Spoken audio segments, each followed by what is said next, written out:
Friend, आज के हम वीडियो में सीखेंगे क्लास 10 का मैथ। जो ये क्वेश्चन है बहुत इंपॉर्टेंट क्वेश्चन है, क्योंकि 2023 में ये प्रश्न पूछा था। आइए इसको हम सोल्व करते हैं। बल्कि सोल्व करने से पहले वीडियो को लाइक एंड सब्सक्राइब करें।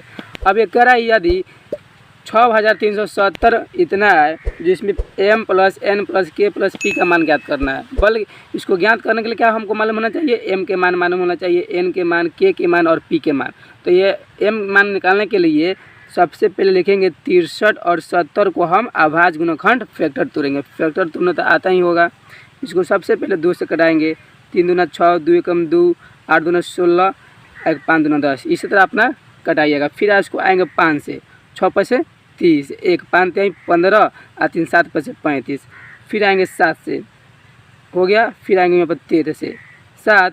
अब हमको देखना है कि 2 कितना बार आया है? एक बार। तो लिखेंगे इसलिए 2 के पावर 1 और बराबर 2 के पावर m, ये दोनों कट जाएगा तो m के मान हमको 1 मालूम हो गया।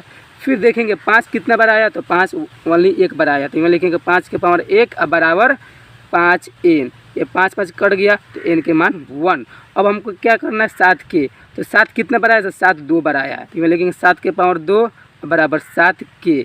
7 7 कट गया, के मान 2 मालूम हो गया। इसी तरह 13 कितना बार आया? तो 13 एक बार आया। 13 के पावर 1 बराबर 13 p। 13 कट गया तो p के मान हमको मालूम हो गया 1। तो हमको m के मान मालूम हुआ 1, n के मान 1, k के मान 2, p के मान 1। तो क्वेश्चन क्या कर रहा है?